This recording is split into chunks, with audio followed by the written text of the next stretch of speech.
ಎಲ್ಲರಿಗೂ ನಮಸ್ಕಾರ. ನನ್ನ ಹೆಸರು ಜೆ ಸೆಲ್ವರಾಜು. ನನ್ನ ಕಂಪನಿ ಹೆಸರು MME ಬೋರ್ವೆಲ್. ನಾನು ವಾಸ ಮಾಡೋದು ರಾಮಸ್ವಾಮಿಪಾಳ್ಯ, ಬ್ಯಾಂಗ್ಳೂರು 33. ಇದು ಬಂದು ಫಸ್ಟ್ ಟೈಮ್ ನೋಡೋಕ್ಕಾದ್ರೆ ದಯವಿಟ್ಟು ಸಬ್ಸ್ಕ್ರೈಬ್ ಮಾಡಿ. ಆಲ್ರೆಡಿ ಸಬ್ಸ್ಕ್ರೈಬ್ ಮಾಡಿಬಿಟ್ಟಿದ್ರೆ ಬೇರೆಯವ್ರಿಗೆ ಶೇರ್ ಮಾಡಿ.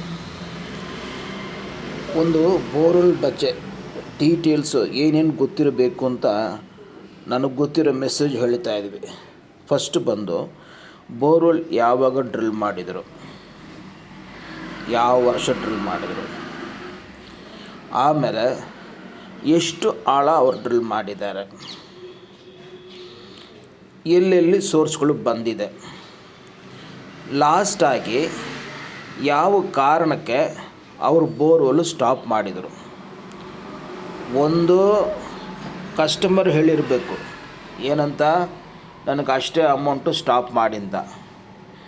ಇನ್ನೊಂದು ಬೋರ್ವೆಲ್ ರಿಗ್ ಅವರು ಹೇಳಿರಬೇಕು, ಇದಕ್ಕೆ ಮೇಲೆ ಡ್ರಿಲ್ ಮಾಡೋಕ್ಕಾಗಲ್ಲ, ತುಂಬ ಲೂಸ್ ಗ್ಯಾಪ್ ಬಂದಿದೆ, ಜಾಸ್ತಿ ನೀರು ಬಂದಿದೆ, ಇದಕ್ಕೆ ಮೇಲೆ ಡ್ರಿಲ್ ಮಾಡೋಕ್ಕಾಗಲ್ಲ ಅಂತ ಅವ್ರು ಹೇಳಿರಬೇಕು, ಅಂಥ ಕಂಡೀಷನ್. ಸರಿ, ಆಮೇಲೆ ಬೋರ್ವೆಲ್ಲು ಮೋಟ್ರ್ ಎರೆಕ್ಷನ್ ಮಾಡೋರು ಮುಂಚೆ ಒಂದು ಸ್ಕ್ಯಾನಿಂಗ್ ಮಾಡಿರಬೇಕು. ಆ ಮಾಡಿದರೆ ಆವಾಗ ಯಾವಾಗ ಮಾಡಿದ್ದಾರೆ, ಎಷ್ಟು ದಿವಸ ಬಿಟ್ಟು ಮಾಡಿದ್ದಾರೆ, ಆವಾಗ ರಿಪೋರ್ಟ್ ಏನು ಬಂತು, ವಾಟರ್ ಲೆವೆಲ್ ಎಷ್ಟು ಬಂತು, ಬೋರ್ ಎಂಡು ಎಷ್ಟಿತ್ತು. ಈಗ ನಾವು ಹಾಕಿರೋದು 1000 ಫೀಟ್ ಇರ್ಬೋದು ಎಕ್ಸಾಂಪಲ್ಗೆ, ಕ್ಯಾಮರಾ ಬಿಡೋ ಟೈಮ್ನಲ್ಲಿ 800 ಇರ್ಬೋದು. ನೀವು ಮೋಟ್ರ್ ಬಿಟ್ಟಿದ್ದು 50 ಅಡಿ ಗ್ಯಾಪ್ ಬಿಟ್ಟು 750ಗೆ ಬಿಟ್ಟಿರಬೇಕು. ಈ ಥರ ಇನ್ಫಾರ್ಮೇಷನ್ಗಳು ಕಲೆಕ್ಟ್ ಮಾಡಬೇಕು. ನೆಕ್ಸ್ಟು ಎಷ್ಟು ಮೋಟ್ರುಗಳು ಸೋಫಾರ್ ಹಾಕಿದ್ದಾರೆ, ಸೋಫಾರ್ ಎಷ್ಟು ಮೋಟ್ರುಗಳು ಚೇಂಜ್ ಮಾಡಿದ್ದಾರೆ, ಆಮೇಲೆ ಲಾಸ್ಟಾಗಿ ಯಾವಾಗ ಮೋಟ್ರು ಚೇಂಜ್ ಮಾಡಿದ್ರೆ, ಯಾವಾಗ ರಿಮೂವ್ ಮಾಡಿದ್ರೆ, ಅದು ಯಾವ ರೀತಿ ರಿಮೂವ್ ಮಾಡಿದ್ರೆ, ಮಾಮೂಲಾಗಿ ಕೈನಲ್ಲೇ ಮಾಡಿಬಿಟ್ರೆ, ಇಲ್ಲ ಚೀಪ್ ತೊಗೊಂಡ್ಬಂದು ಮಾಡಿದ್ರೆ, ಇಲ್ಲ ಚೈನ್ ಪ್ಲಿ ತೊಗೊಂಡ್ಬಂದು ಮಾಡಿದ್ರೆ. ಕೆಲವು ಜಾಗದಲ್ಲಿ ಫಸ್ಟು ಬಂದು 1000 ಫೀಟ್ ಡ್ರಿಲ್ ಮಾಡಿರ್ಬೋದು, 900 ಫೀಟು ಮೋಟ್ರ್ ಎರೆಕ್ಷನ್ ಮಾಡ್ತಾರೆ, ಆಮೇಲೆ ಶಿಲ್ಟ್ ಬಂದು ಮೇಲೆ ತೆಗಿರ್ತಾರೆ, ತಿರ್ಗಾ ಪೈಪ್ ಕಟ್ ಮಾಡಿ 700 ಫೀಟ್ ಬಿಟ್ಟಿರ್ತಾರೆ, ತಿರ್ಗಾ ಕಟ್ ಮಾಡಿ 500 ಫೀಟಿಗೆ ಬಿಟ್ಟಿರ್ತಾರೆ. ಸ್ವಲ್ಪ ಬೋರ್ ಕ್ಲೋಸ್ ಮಾಡ್ಕೊಂಡು ಬರ್ತಾಯಿದೆ ಅಂತ. ಅದೇ ಥರ ಫಿಲ್ಟರ್ ಪೈಪು ಹಾಕಿದಾರಾ ಅಂತ ತಿಳ್ಕೊಳ್ಬೇಕು. ಈಗ 1000 ಫೀಟ್ ಬೋರ್ವೆಲ್ನಲ್ಲಿ 1000 ಫೀಟ್ ಫಿಲ್ಟರ್ ಪೈಪ್ ಹಾಕಿದ್ದಾರೆ ಅಂದರೆ ಅದು ಸರಿ ಇಲ್ಲ. 1000 ಫೀಟ್ ಬೋರ್ವೆಲ್ನಲ್ಲಿ 1000 ಮೇಲೆ ಫಿಲ್ಟರ್ ಪೈಪ್ ಹಾಕಿರಬೇಕು. ಯಾಕಂದರೆ ಒಂದೊಂದು ಕಾಲರ್ನಲ್ಲಿ 3 ಇಂಚು ಮೈನಸ್ ಆಗುತ್ತೆ, ಸ್ವಲ್ಪ ಡೆಪ್ತು ಜಾಸ್ತಿ ಬಂದಿರಬೇಕು. ಸರಿನಾ? ಫಿಲ್ಟರ್ ಪೈಪ್ ಹಾಕ್ಮೇಲೂ ಸರಿ ಒಂದು ಕ್ಯಾಮ್ರಾ ಟೆಸ್ಟಿಂಗ್ ಮಾಡಬೇಕು. ಕ್ಯಾಮ್ರಾ ಟೆಸ್ಟಿಂಗ್ ತುಂಬ ಯೂಸ್ ಆಗುತ್ತೆ. ಹಾಕ್ಬಿಟ್ಟು ಪೂರ್ತಿ ಹೋಗಿದ್ದಾನ, ಯಾವುದಾದ್ರು ಒಡೆದು ಹೋಗಿದಂತ ನೋಡಬೇಕು. ಕೆಲವು ಜಾಗ ಏನಾಗುತ್ತೆ, ಲಾಸ್ಟ್ ಟೈಮ್ ಮೋಟ್ರ್ ರಿಮೂವ್ ಮಾಡಿದ ಟೈಮ್ನಲ್ಲಿ ಏನೋ ಫಿಲ್ಟರ್ ಪೈಪು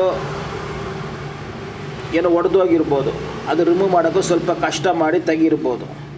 ಈಗ ತಿರ್ಗಾ ವಾಪಸ್ ಹೋಗಲ್ಲ, ಅದಕ್ಕೂ ಕ್ಯಾಮ್ರಾ ಸ್ಕ್ಯಾನಿಂಗ್ ಮಾಡಬೇಕು. ಯಾವಾಗಲೂ 1 ಇಯರ್ ಒನ್ಸು ಕ್ಯಾಮ್ರಾ ಟೆಸ್ಟಿಂಗ್ ಮಾಡಿದ್ರೆ ತುಂಬ ಒಳ್ಳೆಯದು. 1 ಇಯರ್ ಮುಂಚೆ ಎಷ್ಟು ಇದು ಇತ್ತು ವಾಟರ್ ಲೆವೆಲು, ಈಗ ಎಷ್ಟಿದೆ ಅಂತ ನಾವು ತಿಳ್ಕೊಬೋದು. ಅದೇ ಥರ ಈಗ ಏನು ಎಕ್ಸಾಕ್ಟ್ ಪ್ರಾಬ್ಲಮ್ ಅಂತ ತಿಳ್ಕೊಬೇಕು. ಬೋರ್ನಲ್ಲಿ ನೀರು ಬಂದಿಲ್ಲ ಅಂತ ಒಂದೇ ಮಾತು ಹೇಳಿಬಿಟ್ರೆ ಅದು ಸರಿ ಆಗಲ್ಲ. ಬಂದಿಲ್ಲನಾ ಎಲೆಕ್ಟ್ರಿಷಿಯನ್ ಕರಿಬೇಕು. ಎಲೆಕ್ಟ್ರಿಷಿಯನ್ ಕರೆದ್ಬಿಟ್ಟು ಟೆಸ್ಟ್ ಮಾಡಬೇಕು, ವೈರ್ ಕನೆಕ್ಷನ್ ಐತೇನಾ. ಈಗ ಮಾಮೂಲಾಗಿ ಆಪ್ರೇಟ್ ಮಾಡೋರು ಆಪ್ರೇಟ್ ಮಾಡಿ ಹೇಳಬೇಕು. ಈಗ ಆನ್ ಮಾಡೋ ಟೈಮ್ನಲ್ಲಿ ಏನು ಮಾಡ್ತಾರೆ, ಎಷ್ಟು ಆಮ್ಸ್ ತೊಗೊಂಡಿದ್ದಾರೆ, ಈಗ ಎಷ್ಟು ಆಮ್ಸ್ ಹೋಗ್ತಾಯಿದೆ ಅಂತ. ಕೆಲವು ಜಾಗ ಬಂದು ಆಟೋಮೆಟಿಕ್ ಹಾಕ್ಬಿಡ್ತಾರೆ. ಸರಿನಾ? ಆಟೋಮೆಟಿಕ್ ಹಾಕ್ಬಿಟ್ರೆ ಅದು ಆಟೋಮೆಟಿಕ್ನಲ್ಲಿ ಹೋಗುತ್ತೆ. ಮ್ಯಾನ್ಯಲ್ ಮಾಡೋದು ತುಂಬ ಒಳ್ಳೆಯದು. ಫಿಲ್ಟರ್ ಪೈಪು ಯಾವ ಕಾರಣಕ್ಕೂ ಹಾಕಂಗೆ ಇಲ್ಲ. ಆಮೇಲೆ ಮೋಟ್ರ್ ಬಂದು ನೀರು ಬಂದು ಒಂದೇ ಸಲ 3 ಅವರ್ 4 ಅವರೋ 1 ಅವರೆಲ್ಲ ತೆಗಿಂಗಿಲ್ಲ. ಯಾವಾಗಲೂ ನೀರು ಬಂದು ಒಂದು 20 ಮಿನಿಟ್ಸು ಇಲ್ಲ ಹಾಫ್ ಆನ್ ಅವರ್ ರನ್ ಮಾಡಬೇಕು. ಹಾಫ್ ಆನ್ ಅವರ್ ರನ್ ಮಾಡಿದ್ರೆ ನಿಮಗೆ ಬಂದು ಸ್ಟೋರೇಜ್ ಸಿಕ್ಕುತ್ತೆ. ಬೋರ್ವೆಲ್ಲು ಚೆನ್ನಾಗಿ ಮೇಂಟೈನ್ ಮಾಡ್ಬೋದು, ಸರಿನಾ. ಬೋರ್ನಲ್ಲಿ ಸ್ವಲ್ಪ ನೀರು ಇರೋ ಟೈಮ್ನಲ್ಲಿ ನಾವು ಸ್ಟಾಪ್ ಮಾಡಿಬಿಟ್ರೆ ತಿರ್ಗಿ ರಿಕವರ್ ಮಾಡೋಕ್ಕೆ ಚೆನ್ನಾಗಿರುತ್ತೆ. ಈಗ ಒಂದು borewell 5 years once borewell recharge ಮಾಡಬೇಕು. ಅದು ಯಾವ ಕಾರಣಕ್ಕೆ? ಈಗ ಮಳೆ ಬಂದರೆ ಜಾಸ್ತಿ ನೀರು ಬರುತ್ತೆ, ಮಳೆ ಬಂದಿಲ್ಲ ಅಂದರೆ ನೀರು ಕಡಿಮೆ ಬರುತ್ತೆ. ಸೊ ನಾವು ಆರ್ಟಿಫಿಷಿಯಲಾಗಿ ಮಳೆ ಬರೋ ಥರ ನೀರು ಹಾಕಿ ಫ್ಲಶ್ ಮಾಡಿದ್ರೆ ಅದು ರೀಚಾರ್ಜ್ ಆಗೋ ಚಾನ್ಸಸ್ ಐತೆ, ಗ್ಯಾರಂಟಿ ಇಲ್ಲ, ಸರಿನಾ. ಫಿಲ್ಟರ್ ಪೈಪ್ ಇಲ್ಲ ಅಂದರೆ ಚೆನ್ನಾಗಿರುತ್ತೆ.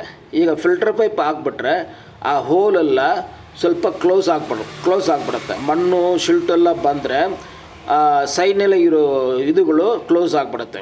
ಅದಕ್ಕೆ ಏನು ಮಾಡಬೇಕು, ಎಕ್ಸ್ಪೀರಿಯನ್ಸ್ ಅವರೇ ಇಟ್ಕೊಂಡ್ಬಿಟ್ಟು ಸ್ಲೋವಾಗಿ ಹೋಸ್ ಕ್ಲೀನಿಂಗ್ ಮಾಡಿದರೆ ಅದು ಓಪನ್ ಆಗುತ್ತೆ, ನೀರು ಬರೋಕ್ಕೆ ಚೆನ್ನಾಗಿರುತ್ತೆ.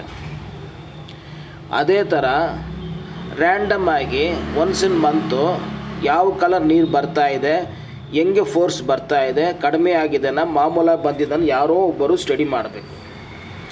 ಇದೆಲ್ಲ ತಿಳ್ಕೊಂಡ್ಬಿಟ್ಟು ಇಷ್ಟು ಮೇಂಟೈನ್ ಮಾಡಿದರೆ ಯಾವಾಗಲೂ ಪ್ರಾಬ್ಲಮ್ ಬರಲ್ಲ. ನೀರು ಸ್ಟಾಪ್ ಆಗಿ ಮೇಲೆ ಬೋರ್ವೆಲ್ ನೋಡೋದು ತುಂಬ ವೇಸ್ಟು. ಈಗ ನಮಗೆ ಪ್ರಿಕಾಷನ್ ತೊಗೊಂಡ್ರೆ ಒಳ್ಳೆಯದು. ನೆಕ್ಸ್ಟ್ ಏನು ಡೀಟೇಲ್ಸ್ ಹೇಳಬೇಕು ನೋಡಿ. ಇದು ಒಂದು ಜಾಗಕ್ಕೆ ಬಂದಿದ್ದೀವಿ, ನೆನ್ನೆನೇ ಬೋರ್ ಮಾಡಿದ್ದೀವಿ. 700 feet ಮಾಡಿದ್ದಾರೆ. 440 ಕೆಳಗಡೆ ಫಿಲ್ಟರ್ ಪೈಪು ಹೋಗ್ತಾ ಇಲ್ಲ, ಕೆಲ್ಲು ಅಡ್ಡ ಬಂದುಬಿಟ್ಟಿದೆ, ಶಿಲ್ಟನ್ನು ಬಂದುಬಿಟ್ಟಿದೆ, ಸರಿನಾ. ಅವ್ರು ಏನು ಮಾಡ್ತಾರೋ ಅವ್ರಿಗೆ ಸೇರಿದದು, ಸರಿನಾ. ಈಗ 1000 feet ಡ್ರಿಲ್ ಮಾಡಿದ್ರೆ 990ನಲ್ಲಿ ಬಂದು 950ನಲ್ಲಿ ಬಂದು ಶಿಲ್ಟು ಬಂದಿದೆ, ನೀರು ಬಂದಿದೆ, ಸರಿನಾ. ನೀರು ಬಂದರೆ ನೀವು ಶಿಲ್ಟು ಬಂದರೆ ಒಂದು ಮೂಟೆ ಜಲ್ಲಿ ಹಾಕ್ಬಿಟ್ರೆ ಅಷ್ಟೇ, ಫಿಲ್ಟರ್ ಪೈಪ್ ಹಾಕೋ ನೆಸಿಟಿಸ್ ಇಲ್ಲ. ಈಗ ಕೇಸಿಂಗ್ ಬಂದು 100 ಅಡಿ ಹಾಕಿದ್ರೆ ಶಿಲ್ಟು ಬಂದಿದ್ದು 330ಕ್ಕೆ ಬಂದಿದೆ, ಡ್ರಿಲ್ ಮಾಡಿದ್ರು 1000 feet. ಆವಾಗ ಏನು ಮಾಡಬೇಕು, ಎಲ್ಲಿ ಪ್ರಾಬ್ಲಮ್ ಬಂದಿನೋ ಅಷ್ಟು ದೂರಕ್ಕೆ ಪೈಪು ಲಾಕ್ ಮಾಡಿಬಿಟ್ರೆ ಒಳ್ಳೆಯದು. ಈಗ ಡ್ರಿಲ್ ಮಾಡೋ ಟೈಮ್ನಲ್ಲಿ ಬೋರಲ್ಲಿ ನೀರು ಬಂದಿಲ್ಲ ಅಂತ ಲೆಕ್ಕಾಚಾರ ಇಲ್ಲ. ಬೋರ್ ಹಾಕಿ 3 ದಿವಸ ಆದಮೇಲೆ ನೀವು ಕ್ಯಾಮರಾ ಟೆಸ್ಟ್ ಮಾಡಬೇಕು. ಕ್ಯಾಮರಾ ಟೆಸ್ಟ್ ಮೂಲಕ ಎಷ್ಟೋ ಇನ್ಫಾರ್ಮೇಷನ್ಗಳು ಸಿಕ್ಕುತ್ತೆ. ನಾಲೆಡ್ಜ್ ಇರೋರು ಕ್ಯಾಮರಾ ಒಳಗಡೆ ಬಿಟ್ಟು ಮಿಷಿನು ಆನ್ ಮಾಡಬೇಕು, ಚೆನ್ನಾಗಿ ಪಂಪ್ ಮಾಡ್ತಾ ಇದ್ದಾನ ಇಲ್ಲ ಅಂತ. ಕೆಲವು ಟೈಮು ರ್ಯಾಟ್ ಪ್ರಾಬ್ಲಮ್ನಲ್ಲಿ ವೈರ್ ಕಟ್ಟಾಗಿರ್ಬೋದು. 3 amps 3 ಫೇಸ್ ಇದ್ದರೆ ಲೈನು ಚೇಂಜ್ ಆಗಿಬಿಟ್ರೆ, KB ಲೈನ್ ಚೇಂಜ್ ಆಗಿಬಿಟ್ರೆ ಅದೂ ವರ್ಕ್ ಆಗೋಲ್ಲ. ಲೈನ್ ಚೇಂಜ್ ಮಾಡಿಕೊಟ್ರೆ ಕೆಲವು ಟೈಮ್ ಫೋರ್ಸ್ ಬಂದುಬಿಡತ್ತೆ. ಇಷ್ಟು ಡೀಟೇಲ್ಸ್ಗಳು ಐತೆ, ಇನ್ನೂ ಹೇಳ್ಬೋದು, ಸ್ವಲ್ಪ ಕಡಿಮೆ ಇರಲಿ. ಡೈರೆಕ್ಟಾಗಿ ಬರೋ ಟೈಮ್ನಲ್ಲಿ ಇನ್ನೂ ಸ್ವಲ್ಪ ಜಾಸ್ತಿನೇ ಹೇಳೋಣ, ಏನು ಪ್ರಾಬ್ಲಮ್ ಇಲ್ಲ. ಸೊ ಕ್ಯಾಮರಾ ಟೆಸ್ಟಿಂಗ್ ಬಂದು ತುಂಬ ಯೂಸ್ಫುಲ್ ಆಗುತ್ತೆ. ಅದೇ ಥರ ಒಬ್ಬರು ಬಂದು ನಾನು ಬಂದು ರೀಡ್ರಿಲ್ ಮಾಡಬೇಕು, ನಾನು ಬೋರು ರೀಡ್ರಿಲ್ ಮಾಡಬೇಕು, ಎಲ್ಲ ಅಕ್ಕಪಕ್ಕ ಜಾಗ ಎಲ್ಲನಲ್ಲಿ ನೀರು ಐತೆ ಅಂತ ಹೇಳಿಬಿಟ್ರೆ, ಫಸ್ಟು ಬೋರ್ವೆಲ್ಲು ಎಷ್ಟು ಇಂಚು ಡ್ರಿಲ್ ಮಾಡಿದ್ದಾರೆ. ಈಗ 6.5 ಇಂಚು ಡ್ರಿಲ್ ಇದ್ದರೆ ನಾವು ರೀಡ್ರಿಲ್ ಮಾಡ್ಬೋದು. 6 ಇಂಚು ಬೋರ್ ಇದ್ದರೆ ನಾವು ರೀಡ್ರಿಲ್ ಮಾಡೋಂಗೆ ಇಲ್ಲ, ಮಾಡೋಕ್ಕೆ ಆಗಲ್ಲ. ಫಸ್ಟ್ ಬಂದು ಸೈಟ್ ಇನ್ಸ್ಪೆಕ್ಷನ್ ನೋಡಬೇಕು. ಸೈಟ್ ಇನ್ಸ್ಪೆಕ್ಷನ್ ನೋಡಿದರೆ, ಈಗ ನಾನು ಹೇಳಿದ್ರೆ ಡೀಟೇಲ್ಸು, ಅಷ್ಟು ಡೀಟೇಲ್ಸ್ಗಳು ಅವ್ರಿಗೆ ಗೊತ್ತಿರಬೇಕು. ಅವ್ರಿಗೆ ಏನು ಗೊತ್ತಿಲ್ಲ ಅಂದರೆ ನಾವು ಕ್ಯಾಮರಾ ಬಿಟ್ಟು ತಿಳ್ಕೊಳ್ಬೇಕು. ಈಗ 10% ಎಷ್ಟು ಆಳ ಐತೆ, ಎಲ್ಲಿ ಸೋರ್ಸ್ ಬಂದಿದೆ, ಎಲ್ಲಿ ಎಂಟಿ ಗ್ಯಾಪ್ ಬಂದಿದೆ, ಫಿಲ್ಟರ್ ಪೈಪ್ ಎಷ್ಟು ಹಾಕಿದ್ದಾರೆ, ಕೇಸಿಂಗ್ ಎಷ್ಟಿದೆ, ಮೋಟ್ರ್ ಎಲ್ಲಿ ಫಿಕ್ಸ್ ಮಾಡಿದ್ದಾರೆ, ಎಲ್ಲ ತಿಳ್ಕೊಳ್ಬೇಕು, ಸರಿನಾ. ರೀಡ್ರಿಲ್ ಮಾಡಬೇಕಂದ್ರೆ 6.5 ಇದ್ದರೆ ಆಗುತ್ತೆ. ಫಿಲ್ಟರ್ ಪೈಪ್ ಇದ್ದರೆ ಅದು ರಿಮೂವ್ ಮಾಡಿ ಕೊಡಬೇಕು. ನೆಕ್ಸ್ಟ್ ಬಂದು ಕೆಳಗಡೆ ಹೋಗಿದ್ರೆ ಸರಿ 6.5 ಇಂಚು ಐತೆ, ಫಿಲ್ಟರ್ ಪೈಪು ಇಲ್ಲ, ಬೋರು ಕ್ಲಿಯರ್ ಐತೆ, 300 ಅಡಿನೇ ಡ್ರಿಲ್ ಮಾಡಿದ್ದಾರೆ, 5 ವರ್ಷ ಮುಂಚೆ ಹಾಕಿದ್ದಾರೆ, 10 ವರ್ಷ ಮುಂಚೆ ಹಾಕಿದ್ದಾರೆ. ಸರಿ ಓಕೆ, ಜಾಗ ಸೆಟ್ ಆಗುತ್ತಾ? ರೋಬೋ ಗಾಡಿ ನಿಲ್ಸ್ಕೊಂಡ್ಬಿಟ್ಟು ಡ್ರಿಲ್ ಮಾಡೋಕ್ಕೆ ಜಾಗ ಸೆಟ್ ಆಗಿದೆನಾ?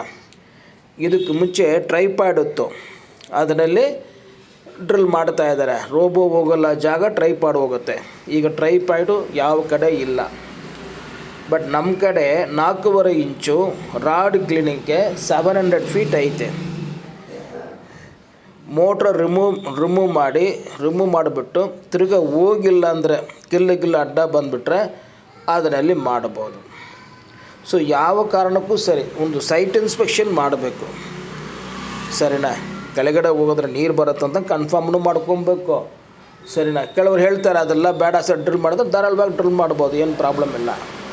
ಓಕೆ, ಈಗ ಜಾಗ ಕರೆಕ್ಟ್ ಐತೆ, ಹೆಂಗೆ ಬೇಕಾದ್ರೆ ಡ್ರಿಲ್ ಮಾಡಿನೂ ಹೇಳಿಬಿಟ್ಟಿದ್ದಾರೆ. ಓಕೆನಾ? ಗಾಡಿ ತೊಗೊಂಡು ಬರ್ತಾರೆ, ಡ್ರಿಲ್ಲನ್ನು ಮಾಡ್ತಾರೆ. ಡ್ರಿಲ್ಲು ಮಾಡಿದರೆ ಕಟ್ಟಿಂಗ್ಸ್ ಎಲ್ಲ ಆಚೆ ಕಡೆ ಬರಬೇಕು. ಅವ್ರು 5 ಅಡಿ ಡ್ರಿಲ್ ಮಾಡಿದರೆ 5 ಅಡಿ ಕಟ್ಟಿಂಗ್ಸು ಆಚೆ ಕಡೆ ಬರಬೇಕು.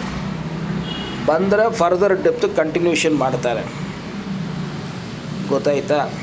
ಫರ್ದರ್ ಡೆಪ್ತು ಕಂಟಿನ್ಯೂಷನ್ ಮಾಡ್ತಾರೆ. ಬೈ ಚಾನ್ಸು 10 ಅಡಿ 20 ಅಡಿ ಹೋಗ್ತಾ ಇದೆ, ಕಟ್ಟಿಂಗ್ಸೇ ಆಚೆ ಕಡೆ ಬರಲ್ಲ ಅಂತ ನಾವು ಡ್ರಿಲ್ಲಿಂಗು ಕಂಟಿನ್ಯೂಷನ್ ಮಾಡೋಂಗಲ್ಲ, ಸರಿನಾ? ಕೆಲವು ಜಾಗ ಬಂದು ಕೆಳಗಡೆ ಬಾಟಮ್ನಲ್ಲಿ ಸೋರ್ಸ್ ಬಂದಿರುತ್ತೆ, ಅದು ಈಗ ಮುಚ್ಕೊಂಡಿರುತ್ತೆ. ನಾವು ಕ್ಲೀನ್ ಮಾಡಿದ್ರೆ ಫಸ್ಟ್ ಕ್ಲಾಸ್ ನೀರು, ಜಾಸ್ತಿ ನೀರು ಬಂದುಬಿಟ್ರೆ ಅದಕ್ಕೂ ನಾವು ಫರ್ದರ್ ಡೆಪ್ತು ಡ್ರಿಲ್ ಮಾಡೋಕ್ಕಾಗಲ್ಲ. ಯಾವ ಕಾರಣಕ್ಕೆ ನಾವು ಡ್ರಿಲ್ ಮಾಡ್ಬೋದು? ಈಗ ಡ್ರಿಲ್ಲಿಂಗ್ ಮಾಡೋ ಟೈಮ್ನಲ್ಲಿ ಡ್ರೈ ಪೌಡರ್ ಬಂದರೆ, ನೀರು ಕಡಿಮೆ ಬಂದರೆ, ಕಟ್ಟಿಂಗ್ಸ್ಗೆ ಆಚುಕಟ್ಟೆ ಬಂದುಬಿಟ್ರೆ ಎಷ್ಟು ಬೇಕಂದ್ರೆ ನಾವು ಡ್ರಿಲ್ ಮಾಡ್ಬೋದು, ಸರಿನಾ? ನಾರ್ಮಲಾಗಿ ದೊಡ್ಡ ಗಾಡಿನಲ್ಲಿ ಡ್ರಿಲ್ ಮಾಡಿದ್ರೆ ತುಂಬ ಒಳ್ಳೆಯದು. ದೊಡ್ಡ ಗಾಡಿನಲ್ಲಿ 1000 ಫೀಟ್ ಮಾಡೋದು ತುಂಬ ಒಳ್ಳೆಯದು. 1000 ಫೀಟ್ ಮೇಲೆ ಹೋಗಿದ್ರೆ ಎವ್ರಿ 100 ಫೀಟ್ಗೆ 100 ರೂಪೀಸ್ ಜಂಪ್ ಆಗುತ್ತೆ. ಇದೇ ರೋಬೋ ಗಾಡಿನಲ್ಲಿ ಎವ್ರಿ 100 ಫೀಟ್ಗೆ 200 ರೂಪೀಸ್ ಜಂಪ್ ಆಗುತ್ತೆ, ಸರಿನಾ? ರೋಬೋ ಗಾಡಿನಲ್ಲಿ 500 ಫೀಟ್ ಡ್ರಿಲ್ಲಿಂಗ್ ಮಾಡಿದ್ರೆ ತುಂಬ ಒಳ್ಳೆಯದು, ಲೋ ಬಡ್ಜೆಟ್ ಆಗುತ್ತೆ. ಅದು ಮೇಲೆ ಹೋಗಿದ್ರೆ ಅದನ್ನು 100 ರೂಪೀಸ್ ಜಂಪ್ ಆಗುತ್ತೆ. 1000 ಮೇಲೆ ಹೋದರೆ 200 ರೂಪೀಸ್ ಜಂಪ್ ಆಗುತ್ತೆ. ಎಷ್ಟು ಬೇಕಂದ್ರೆ ಡ್ರಿಲ್ ಮಾಡ್ಕೊಬೋದು, 1600 ಮಾಡ್ಬೋದು, 1800 ಮಾಡ್ಕೊಬೋದು, ಏನು ತೊಂದರೆ ಇಲ್ಲ. ಕಾಸ್ಟ್ ಜಾಸ್ತಿ ಬರುತ್ತೆ. ಈಗ ಪಾಯಿಂಟ್ ಚೆಕ್ ಮಾಡೋ ಟೈಮ್ನಲ್ಲಿ ಕೆಳಗಡೆನೇ ನೀರು ಬರುತ್ತಂತ ನಾವು ಕನ್ಫರ್ಮ್ ಮಾಡಿಬಿಟ್ರೆ ತುಂಬ ಒಳ್ಳೆಯದು. ಡಿವೈನಿಂಗು ಸರಿ, ಒಬ್ಬರಿಗೆ ಇಬ್ಬರು ಸೇರಿ ಡಿವೈನಿಂಗ್ ಮಾಡಿದ್ರೆ ತುಂಬ ಒಳ್ಳೆಯದು. ಇದು ಏನೇನೋ ಇನ್ಫಾರ್ಮೇಷನ್ಗಳೈತೆ, ಇನ್ನೂ ಇನ್ಫಾರ್ಮೇಷನ್ಗಳೈತೆ. ನಾರ್ಮಲಾಗಿ ಯಾರೋ ಒಬ್ಬರು ಕ್ವಶ್ಚನ್ ಕೇಳಿದ್ರೆ ನಾವು ಆನ್ಸರ್ ಮಾಡ್ತಿಲ್ಲ, ಅದು ನಿಮಗೆ ಅಪ್ಲೋಡ್ ಮಾಡಿದ್ರೆ ತುಂಬ ಚೆನ್ನಾಗಿರುತ್ತೆ ಅಂತ ತಿಳ್ಕೊಳ್ತೀವಿ. ಈಗ ನಾನು ಹೇಳಿದೆಲ್ಲ ಜನರಲ್ ಇನ್ಫಾರ್ಮೇಷನ್ಗಳು. ಅದೇ ಕ್ಯಾಮರಾ ಬರೋ ಟೈಮ್ನಲ್ಲಿ ಅದಕ್ಕೆ ಸ್ವಲ್ಪ ಕರೆಂಟನ್ನು ಸ್ವಲ್ಪ ಕೊಡಬೇಕು, ಅವ್ರಿಗೆ ವರ್ಕ್ ಆಗಿಲ್ಲ ಅಂದರೆ. ನೋಡಿ, ಇದು ಬಂದು ಎದುರು ಮನೆಯಲ್ಲಿ ಬೋರ್ ಹಾಕಿದ್ದಾರೆ, ಆಪೋಸಿಟ್ ಮನೆಯಲ್ಲಿ ಪರ್ಮಿಷನ್ ತೊಗೊಂಡ್ಬಿಟ್ಟು ಮಾಡ್ತಾಯಿದ್ವಿ. ರೋಡ್ ಕ್ರಾಸಿಂಗ್ ವೈರ್ ಹೋಗ್ತಾ ಇದೆ, ಏನೋ ಗಾಡಿಗಳು ಬಂದರೆ ಮೇಲೆ ತೆಗಿಬಿಟ್ಟು ಗಾಡಿ ಬಿಡಬೇಕು. ಇನ್ನೊಂದು ವೀಡಿಯೋನಲ್ಲಿ ಇನ್ನೂ ಒಳ್ಳೆ ಇನ್ಫಾರ್ಮೇಷನಲ್ಲಿ ನಾವು ಮೀಟ್ ಮಾಡೋಣ. ನಮ್ಮ ಹತ್ರ ಬಂದು ಕ್ಯಾಮರಾ ಸ್ಕ್ಯಾನಿಂಗು ಐತೆ, ಬೋರ್ವೆಲ್ ಪಾಯಿಂಟನ್ನು ಚೆಕ್ ಮಾಡಿ ಕೊಡ್ತೀವಿ, ಹೋಸ್ ಕ್ಲೀನಿಂಗು ಮಾಡ್ಬೋದು, ರಾಡ್ ಕ್ಲೀನಿಂಗು ಮಾಡ್ಬೋದು. ನಿಮಗೆ ಬೇಕೆಂದರೆ ನೆಸೆಸಿಟೀಸ್ ಇದ್ದರೆ ಫಿಲ್ಟರ್ ಪೈಪು ಎರೆಕ್ಷನ್ ಮಾಡಿ ಕೊಡ್ಬೋದು. ನೆಕ್ಸ್ಟ್ ಬಂದು 6 ವೀಲ್ ಗಾಡಿನೂ ಐತೆ, 10 ವೀಲ್ ಗಾಡಿನೂ ಐತೆ. ರೋಬೋ ಡ್ರಿಲ್ಲಿಂಗು ಮಾಡಿಕೊಡ್ತೀವಿ, ರೋಬೋ ಗಾಡಿನೂ ಐತೆ. ರಾಡ್ ಕ್ಲೀನಿಂಗು 4.5 ಇಂಚು ಟ್ರೈಪ್ಯಾಡು ಅದನ್ನು ಐತೆ. ಜೀಪ್ ಎಲ್ಲ ಕೆಲಸಗಳು ಮಾಡಿಕೊಡ್ಬೋದು. ಸ್ಟ್ರಕ್ ಮೋಟ್ರ್ ರಿಮೂವ್ಡು ಅದನ್ನು ಮಾಡಿಕೊಡ್ಬೋದು. ಎಲ್ಲ ಜೀಪ್ ವರ್ಕ್ಗಳು ಮಾಡಿಕೊಡ್ಬೋದು. ಇದು ಬಿಟ್ಟು ಹೆಂಗೆ ಬೋರ್ವೆಲ್ ಮೇಂಟೈನ್ ಮಾಡಬೇಕು ಅದು ಜನರಲ್ ಕನ್ಸಲ್ಟಿಂಗ್ನೂ ಮಾಡ್ಬೋದು. ನನ್ನ ಹೆಸರು ಜೆ ಸೆಲ್ವರಾಜು. ಇಷ್ಟು ನೇರ ಪ್ಯಾಷಂಟಾಗಿ ನೋಡೋದ್ರಿಗೆ ತುಂಬ ಧನ್ಯವಾದಗಳು.